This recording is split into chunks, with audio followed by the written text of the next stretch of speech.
Hello friends. आज का हमारा चैप्टर है चैप्टर 3, जिसका नेम है ग्लासवेयर। मतलब कि आज के हम इस सेशन में, इस लेक्चर में स्टडी करने वाले हैं glassware instrument that are present in the laboratory. Laboratory के अंदर जो ग्लासवेयर इंस्ट्रूमेंट होते हैं वो किस प्रकार के होते हैं, कौन से मटेरियल से बनते हैं, कौन कौन से इंस्ट्रूमेंट को हम यूज़ करेंगे इन फ्यूचर अगर हम एमएलटी में जॉब करेंगे, मतलब कि एक लेबोरेटरी वर्कर की तरह जॉब करेंगे तो कौन कौन से इंस्ट्रूमेंट हम यूज़ करने वाले हैं। तो हम आज देखने वाले हैं कि कौन कौन से इंस्ट्रूमेंट्स यूज़ होते हैं, वो किस चीज़ से बने होते हैं और किस तरह के होते हैं। तो फर्स्ट ऑफ ऑल हम डिस्कस करेंगे introduction of glassware, means simple points that are included in this chapter. तो उसमें क्या आएगा देखते हैं। फर्स्ट ऑफ ऑल हम देखने वाले हैं, first point is borosilicate glass. Means जो कोई भी इंस्ट्रूमेंट लेबोरेटरी में प्रेजेंट होगा वो बोरोसिलिकेट ग्लास से बना हुआ होगा। ये एक प्रकार का कांच है जो इजीली ब्रेक डाउन नहीं होता, उसकी कैरेक्टरिस्टिक है। सेकंड पॉइंट है resistant to the action of chemicals. बहुत सारे केमिकल्स आप यूज़ करने वाले हो और उसमें ऐसे खतरनाक टाइप के केमिकल्स होते हैं जो क्या कर सकते हैं, कांच को इजीली ब्रेक डाउन करते हैं। लेकिन हम तो ऐसे इंस्ट्रूमेंट यूज़ करेंगे कि जो रेजिस्टेंट हो केमिकल्स से भी। Our third point is withstand mechanical breakage and sudden change of temperature. इसका मीनिंग क्या होता है कि आप अगर किसी भी ग्लासवेयर को, कोई भी इंस्ट्रूमेंट को गर्म करोगे या फिर आपसे वो छूट जाए, गिर जाए तो भी वो टूटे ना, इस तरह के ग्लासवेयर का हम यूज़ करने वाले हैं। First hour instrument is beaker. Beaker जो आपने नॉर्मली देखा हुआ होगा कि बीकर किस प्रकार का होता है। हमारा फर्स्ट इंस्ट्रूमेंट है बीकर, जिसके बारे में हम आज डिस्कस करने वाले हैं। ये इंस्ट्रूमेंट लेबोरेटरी में बहुत ज़्यादा यूज़ होता है। तो हमारा फर्स्ट पॉइंट क्या है कि बीकर की कैपेसिटी कितनी है। तो एक बीकर 5 से लेके 5000 ml तक का लिक्विड कैरी कर सकता है। उसकी मैक्सिमम कैपेसिटी है 5000 ml। सेकंड कि वो कैसा दिखता है, तो वो स्क्वायर होता है, चौरस जैसा दिखता है, स्क्वायर फॉर्म में होता है बीकर यूजुअली, सिलिंडरिक, और उसके आगे एक स्पाउट होता है। हम आगे के पॉइंट में देखने वाले हैं कि स्पाउट यानी कि क्या। देखो, it has a spout and cylindric shape. Means कि स्पाउट यानी कि क्या, मुख होता है। बीकर में आगे मुंह जैसी रचना होगी जिससे आप इजीली कोई भी केमिकल्स किसी भी इंस्ट्रूमेंट में डाल सकते हो। अभी हम बीकर का फोटो देखेंगे कि बीकर कैसा दिखता है, मतलब किस इंस्ट्रूमेंट को आप बीकर कहेंगे। यहाँ पे हम क्लैरिफाई करेंगे कि बीकर किस तरह का होता है। देखो, फोर्थ पॉइंट है हमारा प्रिपरेशन ऑफ सॉल्यूशंस।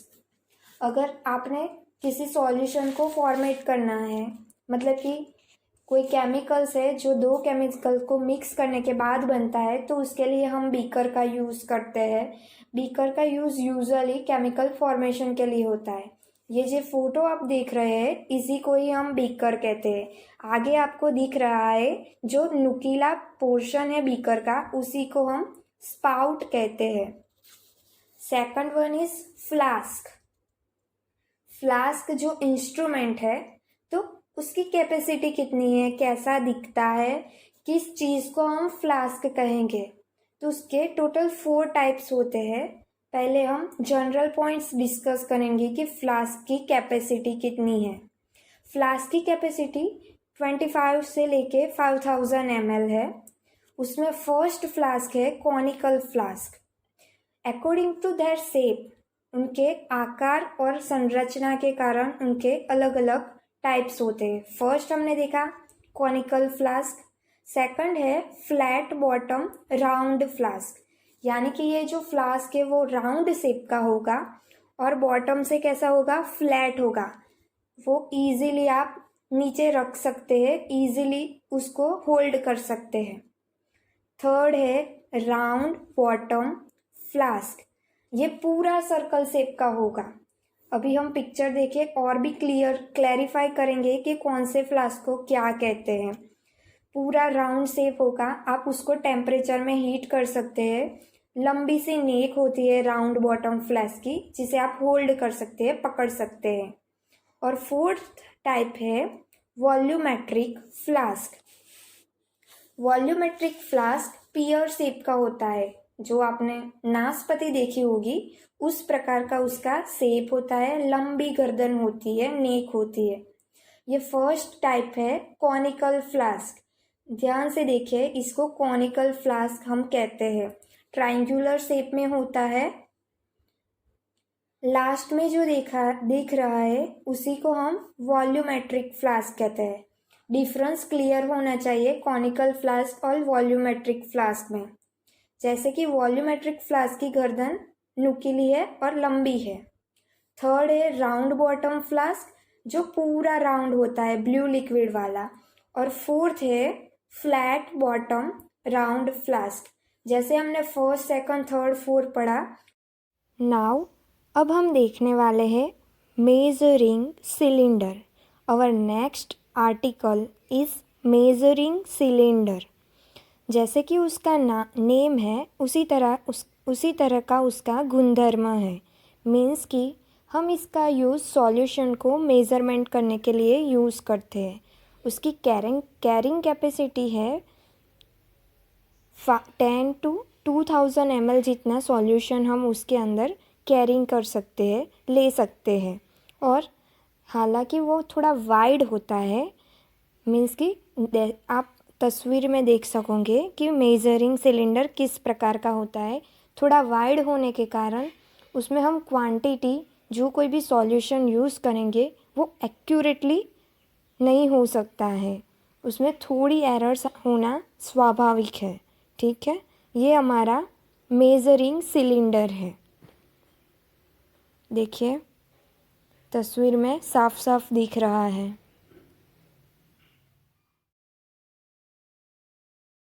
उसके बाद हम बात करने वाले हैं बॉटल्स की।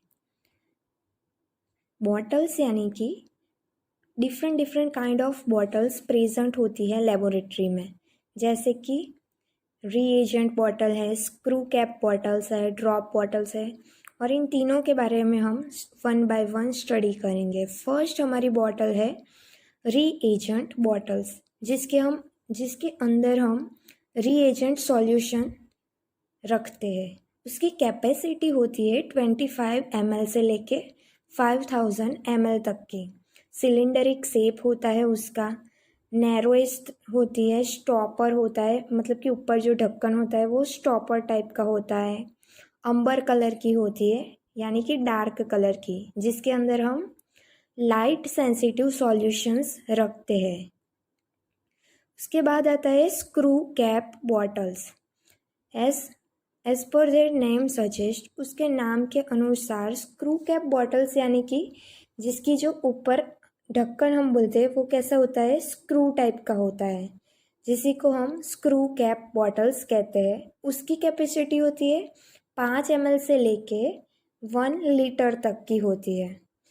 मेनली ये मेटल या फिर प्लास्टिक की बनी हुई होती है, जिसके अंदर हम हाइड्रोस्कोपिक रीएजेंट को फिल करते हैं। थर्ड टाइप ऑफ बॉटल है ड्रॉप बॉटल्स, जिसके अंदर dropper type of rubber cap आती है, जिससे हम ड्रॉप बाय ड्रॉप सॉल्यूशंस का यूज़ करते हैं। किसी भी सॉल्यूशन को हम बड़ी ही कम मात्रा में लेना हो तो हम ड्रॉपर बॉटल्स का यूज़ करते हैं। फर्स्ट है रीएजेंट बॉटल्स, जैसे कि हमने बात किया था, रीएजेंट बॉटल है, स्क्रू कैप बॉटल भी इसे हम बोल सकते हैं। देन आफ्टर ये कौन सी है, ये भी एक रीएजेंट बॉटल है, अंबर कलर की है, जिसके अंदर लाइट सेंसिटिव सॉल्यूशंस हम फिल करते हैं। एग्जाम्पल के तौर पे सिल्वर नाइट्रेट है, फ्लूरोइड है, उस प्रकार के सॉल्यूशन। और लास्ट है ड्रॉप बॉटल्स। फिर 5th नंबर पे जो ग्लासवेयर है उसका नेम है ब्यूरेट। ब्यूरेट्स भी हम इसे बोलते हैं। ब्यूरेट्स का यूज़ क्या होता है? मेन पर्पस ऑफ ब्यूरेट होता है measuring variable quantity of liquid. Measuring the quantities of liquid. Liquid की क्वांटिटी को मेज़र करने के लिए ब्यूरेट का यूज़ किया जाता है। किसी को 0.5 ml सॉल्यूशन को यूज़ करना है किसी प्रोसीजर के अंदर तो हम ब्यूरेट का यूज़ करेंगे। उसकी कैपेसिटी कितनी है तो देख लो एक बार। ब्यूरेट की कैपेसिटी होती है 1 ml से लेके 100 ml तक की कैपेसिटी होती है ब्यूरेट्स की। ब्यूरेट का यूज़ हम डिफरेंट काइंड ऑफ प्रोसीजर्स में करते हैं। उसका पिक्चर हमें दिख रहा है, इस तरह का ब्यूरेट लेबोरेटरी में दिखा जाता है। 6 नंबर पे है फर्नल्स। फर्नल्स को हम सिंपल लैंग्वेज में बोलते हैं चिमनी बोल सकते हैं या फिर कुछ छानने के लिए छन्नी भी बोल सकते हैं। उसका यूज़ क्या होता है? सेपरेशन करना होता है, अलगीकरण करना होता है। तो फर्स्ट है सॉलिड फ्रॉम लिक्विड, यानी कि सॉलिड पदार्थ को लिक्विड पदार्थ से अगर दूर करना है, डिफ्रेंशिएट करना है तो उसमें हम फनल्स का यूज़ कर सकते हैं। सेकंड है लिक्विड्स फ्रॉम लिक्विड्स। अगर एक सॉल्यूशन से दूसरे सॉल्यूशन को सेपरेट करना हो तो उस टाइम भी हम फनल्स का यूज़ करते हैं। फनल्स की डिफरेंट साइजेस होती है और वो किस पे डिपेंड होती है? उसके डायामीटर पे, मतलब कि उसकी डायामीटर लेंथ कितनी है उस पे डिपेंड होता है। पोरिंग द सॉल्यूशंस, एक बॉटल में से दूसरी बॉटल में या फिर बीकर में आपको कोई सॉल्यूशन निकालना हो तो आप फनल्स का यूज़ कर सकते हैं और उसके डिफरेंट डायामीटर्स होते हैं। 50 डायमीटर की हो सकती है, 65, 75 और 100 mm जितने डायमीटर होते हैं। ये एक इमेज है फनल की जो आपको समझने में ईजी रहेगा। 7th नंबर पे है ट्यूब्स। ट्यूब्स मीन्स के टेस्ट ट्यूब्स भी हम इसे कहते हैं। देखो बहुत सारी ट्यूब्स विथ रिम आती है, यानी कि ढक्कन के साथ आती है, और बहुत सारी ट्यूब्स विदाउट रिम आ सकती है। सबकी थिकनेस सेम होती है लेकिन लेंथ डिफरेंट होती है। हम ट्यूब्स में बहुत सारी प्रोसीजर्स करते हैं, ट्यूब्स को हम हीट भी करते हैं। तो ये जो ट्यूब्स है जो ग्लास की बनी होती है वो कैसी होनी चाहिए? नॉन ब्रेकेबल और थर्मल को सहन कर सके, बेयर कर सके, उस प्रकार की टेस्ट ट्यूब्स होनी चाहिए।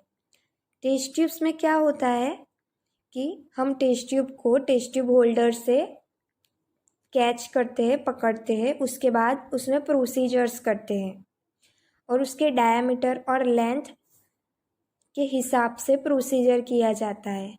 एग्जाम्पल के तौर पे हम देखें, अगर टेस्ट ट्यूब का डायमीटर 10 mm हो और उसकी लेंथ 75 mm हो तो उस टेस्ट ट्यूब को हम सेंट्रीफ्यूगेशन मशीन में यूज़ करते हैं। उसके बाद आता है सेंट्रीफ्यूज ट्यूब्स। सेंट्रीफ्यूज ट्यूब्स, उसके अंदर क्या होता है, कभी कभार वहाँ पे मार्किंग किया होता है जिसे हम बोलते हैं ग्रेजुएटेड, और कभी कभार प्लेन सेंट्रीफ्यूज ट्यूब्स आती हैं। जैसा कि हमने पहले डिस्कस किया कि सेंट्रीफ्यूज ट्यूब का यूज़ किस में होता है? सेंट्रीफ्यूगेशन मशीन्स में होता है। मतलब कि वो दो सॉल्यूशन को प्रॉपरली मिक्स करने में हेल्प करता है सेंट्रीफ्यूगेशन मशीन। आगे हम पढ़ने वाले हैं। सेंट्रीफ्यूज ट्यूब कैसी होती है? ग्रेजुएटेड और प्लेन होती है। उसका शेप कैसा होता है? कभी कभार उसका शेप कॉनिकल होता है। कॉनिकल शेप की सेंट्रीफ्यूज ट्यूब आपको बहुत ज़्यादा देखने को मिलेगी लेबोरेटरी में।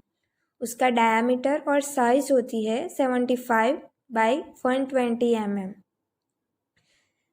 सॉरी 17 to 120 mm उसका डायमीटर है। ये कुछ एग्जाम्पल के तौर पे सेंट्रीफ्यूज ट्यूब्स है जो आपको दिखाई जा रही है। कुवेट्स। कुवेट्स क्या होता है? कुवेट्स एक प्रकार की टेस्ट ट्यूब होती है जिसका शेप थोड़ा डिफरेंट होता है। कुवेट एक special kind of test tube होती है जिसका शेप रेक्टेंगुलर होता है, यानी कि लंबचौरस उसका शेप होता है, जिसके अंदर हम सॉल्यूशन को होल्ड करते हैं कैलोरीमीटर में उसका रीडिंग चेक करने के लिए। कैलोरीमीटर एक इंस्ट्रूमेंट होता है जो हम लेबोरेटरी में यूज़ करते हैं। जैसे हमने इससे पहले सेंट्रीफ्यूगेशन मशीन जो है था, उसी प्रकार कैलोरीमीटर भी होता है। वैसे तो कोविड्स बहुत ही कॉस्टली होती है, इसलिए हमें केयरफुली इसको हैंडल करना पड़ता है। अगर नहीं हो सके तो वो बहुत कॉस्टली आती है, बाज़ार में उसकी कीमत ज़्यादा होती है। उसके ऊपर कोई भी प्रकार का स्क्रैच मार्क नहीं होना चाहिए। ये इमेज है कुवेट्स का। कुवेट्स कैसी दिखती है? रेक्टेंगुलर शेप की होती है, कैलोरीमीटर में यूज़ होती है। 10th नंबर पे है वेस्टरग्रेन्स ट्यूब्स। वेस्टरग्रेन्स ट्यूब का यूज़ क्या होता है, कौन सी प्रोसीजर में हम यूज़ करते हैं, देखो उसके बारे में थोड़े पॉइंट्स नोट डाउन कर देते हैं। फर्स्ट पॉइंट है open at both the ends, मतलब कि वो ऊपर और नीचे दोनों साइड से ओपन होती है, कोई भी साइड से क्लोज नहीं होती है। ठीक है, ये इम्पोर्टेंट बात है, आपको याद रखनी चाहिए कि वेस्टरग्रेन्स ट्यूब किस प्रकार की होती है।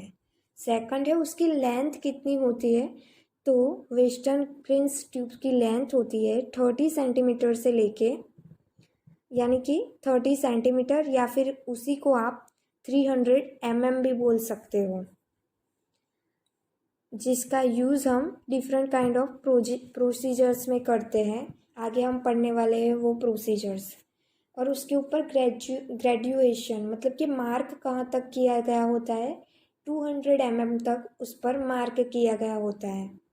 300 उसकी लेंथ है और 200 तक उस पर मार्किंग किया होता है। इस इमेज में हम देख सकते हैं कि वेस्टरग्रेन्स ट्यूब किस तरह की होती है। मेनली इसको हम प्लाज्मा और ब्लड को सेपरेट करने में यूज़ करते हैं। 11th नंबर पे है विंट्रोप्स ट्यूब। बहुत ही इम्पॉर्टेंट ट्यूब है, ये भी बहुत सारी प्रोसीजर्स में यूज़ होती है। अब इसका मेन पॉइंट है कि उसकी ऊपर और नीचे दोनों की तरह ओपन होती है, मतलब कि ओपन एट वन एंड से वो ओपन होती है, दूसरे एंड पे वो क्लोज होती है, बंद होती है। उसकी लेंथ कितनी देखने को मिलती है, 11 सेंटीमीटर। 11 सेंटीमीटर को हम में कन्वर्ट करें तो 110 होता है। विंट्रोप ट्यूब का डायमीटर होता है 2.5 और 3 जितना उसका डायमीटर होता है। इस ट्यूब को हम बहुत सारी प्रोसीजर्स में यूज़ करते हैं। उसके ऊपर ग्रेजुएशन किया होता है, और वो भी असेंडिंग और डिसेंडिंग दोनों तरह पर, दोनों साइड पे ग्रेजुएशन किया हुआ होता है। उसका यूज़ दो डिफरेंट काइंड ऑफ प्रोसीजर्स में होता है। जैसे कि असेंडिंग मार्किंग का यूज़ हम ESR में करते हैं, एरिथ्रोसाइट सेडिमेंटेशन रेट में, और डिसेंडिंग मार्किंग का यूज़ हम हीमेटोक्राइट्स प्रोसीजर्स में करते हैं। हीमेटोक्राइट्स मतलब percentage of RBC red blood cell के परसेंटेज को अब जब हम मेज़रमेंट करते हैं तो उस टाइम पे हम विंट्रोप ट्यूब का यूज़ करते हैं लेबोरेटरी के अंदर। वेस्टरग्रेन ट्यूब्स और विंट्रोप ट्यूब्स, ये दोनों ट्यूब्स बहुत ही इम्पोर्टेंट है, कॉस्टली भी आती है, और उसका यूज़ किस प्रकार से किया जाता है ये जानना इम्पोर्टेंट है। दोनों में डिफ्रेंशिएट करना आपको आना चाहिए कि वेस्टरग्रेन ट्यूब्स दोनों तरह से ओपन होती है, ऊपर से भी नीचे से भी, जबकि Wintrobe tubes only open at one and, किसी भी एक साइड से वो ओपन होगी और दूसरी साइड पे वो क्लोज होती है। विंट्रोप ट्यूब का यूज़ हम इरिथ्रोसाइट सेडिमेंटेशन रेट को मेज़रमेंट करने में करते हैं, और विंट्रोप ट्यूब से हम 1 ml तक ब्लड होल्ड कर सकते हैं। उसके अंदर हम 1 ml ब्लड को ले सकते हैं, उससे मेज़र करते हैं और प्रोसीजर्स कर सकते हैं। This all are the use of Wintrobe tubes. समझ में आ रहा है क्या आपको? अगर कोई भी डाउट्स हो तो आप नीचे कमेंट सेक्शन में उसे राइट डाउन करके मुझे पूछ सकते हैं। मैं आपको अप्रोप्रिएट आंसर दूंगी। आपका डाउट क्लियर होना बहुत ही इम्पोर्टेंट है। अगर वो नहीं हुआ तो फिर इस लेक्चर या सेशन का कोई इम्पोर्टेंस नहीं रहेगा। आगे के लेक्चर्स में हम देखने वाले हैं कि ईएसआर और हेमेटोक्राइट्स कैसे मेज़र करते हैं। अभी आपके सामने जो इमेज है वो विंट्रोप ट्यूब की है, जिसको आप जूम करके या फिर वीडियो को पॉज करके देख सकते हैं कि उसके दोनों साइड पे मार्किंग होती है। 12 नंबर पे देखेंगे हम test tube rack. Test tube rack यानी कि stand of the test tube. Test tube को अपराइट पोजीशन में रखने के लिए जो स्टैंड होता है उसी को हम बोलते हैं test tube rack. Test tube यानी कि हमने पहले देखा कि टेस्ट ट्यूब किस तरह की होती है, हम उसे कस नड़ी भी बोल सकते हैं। अब उसको अपराइट पोजीशन में रखना है तो उसके लिए कोई स्टैंड होना ज़रूरी है, उसी को हम बोलते हैं test tube rack. Hold the test tube in the upright position, उसकी पोजीशन को मेंटेन करेगा और हमारी प्रोसीजर्स में वो हेल्प करता है। Different kind of test tube rack available होते हैं, जैसे कि मेटल का भी हो सकता है और प्लास्टिक का भी हो सकता है। यहाँ पे हमने जो देख रहे वो क्या है, वो लकड़े का बना हुआ है। तो different kind of test tube rack available होते हैं। 13 नंबर पे हम देखेंगे पेट्री डिशेस। पेट्री डिशेस क्या है, वो सर्कल शेप में आता है। एक ग्लास है, प्लास्टिक ग्लास टाइप ऑफ होता है, जिसके अंदर हम क्या करेंगे, कल्चर प्रोसीजर देखेंगे माइक्रो ऑर्गेनिज्म की। Made of glass and plastic, या तो वो कांच का बना हुआ होगा या फिर प्लास्टिक मटेरियल से उसको बनाया गया होगा। अभी हम इमेज देख के आपके सारे डाउट्स क्लियर करने वाले हैं। एरोबिक कल्चर्स ऑफ माइक्रोब्स, मतलब कि O2 की प्रेजेंस में माइक्रो ऑर्गेनिज्म की जो ग्रोथ होती है उसी को ऑब्जर्व करने के लिए हम पेट्री डिशेस का यूज़ करते हैं। पेट्री डिशेस एक कल्चर मीडियम है जिसके अंदर हम जो राउंड शेप का होता है और जिसके अंदर हम कल्चर मीडियम को फील करते हैं। बॉटम ऑफ हाफ यानी कि हाफ साइड पे हम कल्चर मीडियम को फील करेंगे, उसके बाद उसके अंदर हम माइक्रो ऑर्गेनिज्म की ग्रोथ को क्या करेंगे, विजुअलाइज करेंगे। डिब्बी जैसी साइज का होता है petri dishes. Specifically micro organism की ग्रोथ को और उसकी कॉलोनीज को ऑब्जर्व करने के लिए यूज़ में आता है। 14 नंबर पे है, 14 नंबर पे हम देखेंगे सिरिंज। सिरिंज मीन्स कि जिसका यूज़ हम लेबोरेटरी में किस पर्पस के लिए करते हैं, या तो हम ब्लड कलेक्शन के लिए करेंगे या फिर CSF कलेक्शन। CSF का फुल फॉर्म आप लिख लीजिए। CSF का मतलब होता है सेरेब्रोस्पाइनल फ्लूइड। या तो आप ब्लड कलेक्शन के लिए सिरिंज का यूज़ करोगे या फिर CSF कलेक्शन के लिए सिरिंज का यूज़ करोगे। सिरिंजेस डिफरेंट साइज़ की आती है, जैसे 5 ml है, 2 ml है, 3 ml है, 20 ml है, 10 ml है। अलग अलग टाइप्स की सिरिंज अवेलेबल होती है। उसकी प्रोसीजर के अकॉर्डिंग हम उसको यूज़ में लेते हैं। 15 नंबर पे है हमारे पास स्लाइड। बहुत बहुत बहुत इम्पोर्टेंट है। स्लाइड के अंदर हम स्मीयर को प्रिपेयर करेंगे, उसके बाद उस जो भी RBC है, WBC है, हमें विजुअलाइज करना होता है, वो हम माइक्रोस्कोप में करते हैं। इसकी नॉर्मल साइज़ दी गई है कि स्लाइड की नॉर्मल साइज़ कितनी होती है, तो 75 mm लॉन्ग होती है, 25 mm वाइड होती है, यानी कि वाइडनेस उसकी 25 mm होती है और थिकनेस उसकी 1.45 mm होती है। बहुत सारी प्रोसीजर में हम इसका यूज़ करने वाले हैं। इसको हम स्लाइड बोलते हैं, ध्यान से देख लीजिए। 16 नंबर पे है पिपेट्स। पिपेट्स तो इतना इम्पोर्टेंट है लेबोरेटरी में कि उसके बिना कोई भी प्रोसीजर नहीं हो सकती है। अगर आपको कोई भी सॉल्यूशन लेना हो तो पिपेट का यूज़ करना कंपलसरी है।